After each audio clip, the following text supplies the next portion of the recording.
دیکھو 3 صحابہ ہے، صحابہ ایمان میں سب سے اول درجے کے، ہمارے نبی صلی اللہ علیہ وسلم کے بعد اگر کسی کا ایمان کی گواہی اللہ تعالیٰ دیا قرآن میں تو وہ صحابہ کی. تو صحابی آئے تینوں کے تینوں اللہ کے رسول صلی اللہ علیہ وسلم کے گھر. ہمارے نبی صلی اللہ علیہ وسلم گھر میں نہیں ہے، عائشہ رضی اللہ عنہا گھر میں ہے. پوچھتے ہیں اے عائشہ، امی عائشہ ہم کو بتائیے کہ نبی کا عمل کیا ہے گھر میں، وہ نبی عمل ہمارے کیسا کرتے ہیں، کیا کیا کرتے ہیں، کیسی نماز پڑھتے ہیں، کتنی نماز پڑھتے، تھوڑا سا بتائیے. تو عائشہ رضی اللہ تعالیٰ عنہ کو جو بتانا تھا بتا دیے. بتانے کے بعد اب وہ تینوں میں سے ایک صحابی کہتے ہیں، کیا کہتے ہیں؟ دیکھ بھائی، میں آج کے بعد رات کو نہیں سوؤں گا، کیونکہ نبی ہو کے اتنا عمل کر رہے ہیں تو ہم تو نبی کے مقابلے میں عام انسان ہیں نا، اس لیے میں رات تمام سوؤں گا نہیں، رات تمام اللہ کی عبادت کروں گا، نفل نمازیں پڑھوں گا آج کے بعد. ایک صحابی کی زبان سے یہ الفاظ نکلے. دوسرے صحابی بولے کہ میں پھر آج کے بعد ہمیشہ روزہ رہوں گا، مطلب میں ڈیلی روزہ رکھوں گا، کسی بھی دن روزہ نہیں چھوڑوں گا، ڈیلی روزانہ میرا روزہ ہی ہوگا. تیسرے صحابی بولے میں شادی نہیں کروں گا، میں شادی نہیں کروں گا. کیوں؟ بیوی بچے یہ سب. اب تینوں کی نیت کیا ہے؟ رات تمام عبادت کر کے اللہ کو راضی کرنا، بہت عبادت ہو جاتی میری، ہے نا. دن میں روزہ رکھے تو روزہ کتنی بڑی عبادت، اس لیے ڈیلی روزہ رکھنا، اس سے زیادہ ثواب ملتا. تیسرے صحابی شادی کر لیے تو بیوی بچے کمانا جمانا یہ سب ٹینشن کہیں کو، بیوی بچوں کو چھوڑ کے اللہ کی عبادت ہی کرتے ہوئے زندگی پوری گزار دوں گا. بتاؤ یہ تینوں کی نیت اچھی تھی یا بری تھی؟ اچھی تھی، گناہ کی نیت نہیں تھی. تینوں اچھی نیت کرے چلے گئے. اللہ کے رسول صلی اللہ علیہ وسلم شام کو جب گھر کو واپس آئے، عائشہ رضی اللہ تعالیٰ عنہ کہتی ہے اللہ کے رسول اس طرح تینوں آئے تھے اور یہ باتیں سن کر یہ باتیں بول کر گئے. اب اللہ کے رسول صلی اللہ علیہ وسلم ان تینوں کو بلائے، بلا کے بولے دیکھو تم سب سے زیادہ میں اللہ سے ڈرنے والا، میں رات کو آرام بھی کرتا ہوں اور تھوڑی دیر نماز بھی پڑھتا ہوں، میں کبھی روزہ رکھتا بھی ہوں کبھی چھوڑتا بھی ہوں، اور میں نے شادیاں بھی کی ہے. اب ہمارے نبی اپنا طریقہ بتا کے جو بات بول رہے نا، یہ آپ کبھی سنے ہو تو مجھے بتانا آپ کہاں سنے. اللہ کے رسول صلی اللہ علیہ وسلم کیا بول رہے یہ طریقہ بتا کے، فَمَنْ رَغِبَ عَنْ سُنَّتِي فَلَيْسَ مِنِّي، جس نے میری سنت سے منہ موڑا اس کا مجھ سے کوئی تعلق نہیں ہے. صحیح بخاری کی صحیح حدیث. یہ عربی کے الفاظ کبھی سنے آپ؟ کبھی سنے؟ فَمَنْ رَغِبَ عَنْ سُنَّتِي فَلَيْسَ مِنِّي. یہ حدیث کے الفاظ ہر ایک کی شادی میں خاجی صاحب بولتے ہیں. کہاں بولتے ہیں؟ کون بولتے ہیں؟ خاجی بولتے ہیں جی. کبھی سنو خاجی کیا پڑھ رہا کی. آج بڑی بدقسمتی ہے کہ بولنے والا کیا بول رہا خاجی کو خود نہیں معلوم انہیں کیا بول رہا کی.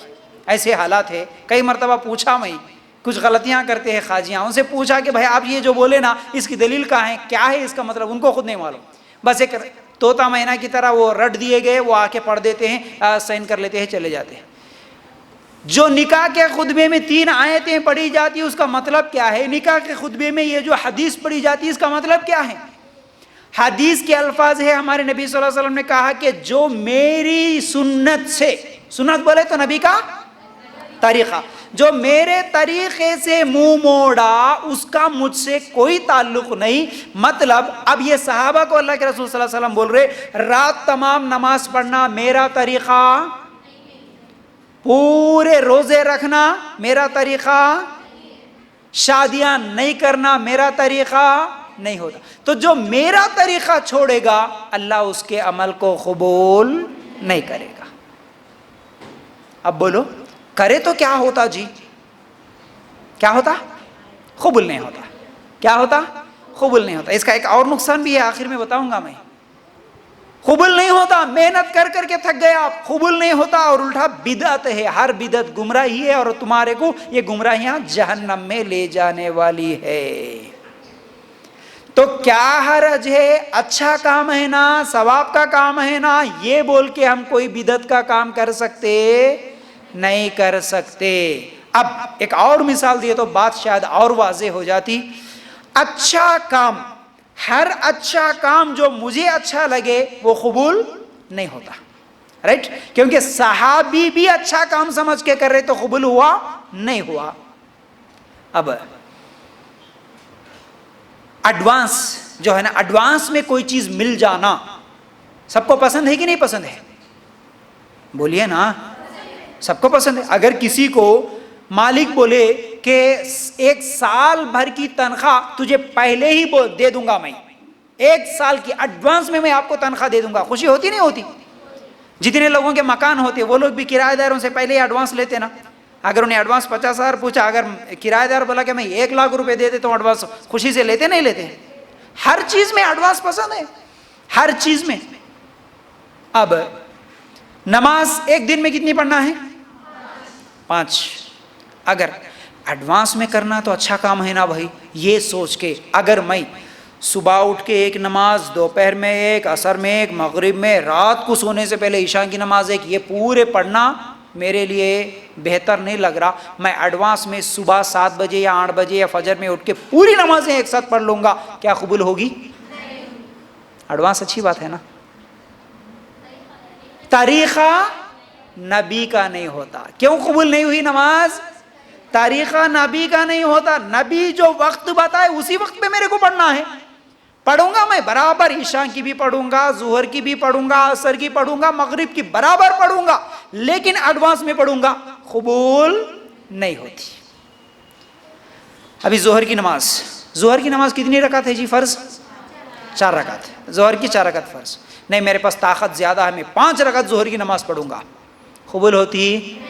کیوں نہیں ہوتی؟ نبی کا طریقہ نہیں. 1 رکعت میں رکوع کتنے؟ رکوع 2 کرتے 1 رکعت میں. 1 رکعت میں 1 رکوع. سجدے کتنے؟ 2. نہیں میرے پاس طاقت زیادہ ہے, میں 4 سجدے کروں گا, 2 رکوع کروں گا ہر رکعت میں, قبول ہوتی؟ کیوں نہیں؟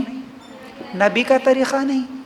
اچھا کام ہی کر رہا ہوں نا میں, سجدہ کرنا گناہ ہے, رکوع کرنا گناہ ہے, نماز پڑھنا گناہ ہے نہیں نا, لیکن میرے کو اچھا لگنے سے وہ کام اچھا نہیں ہوتا.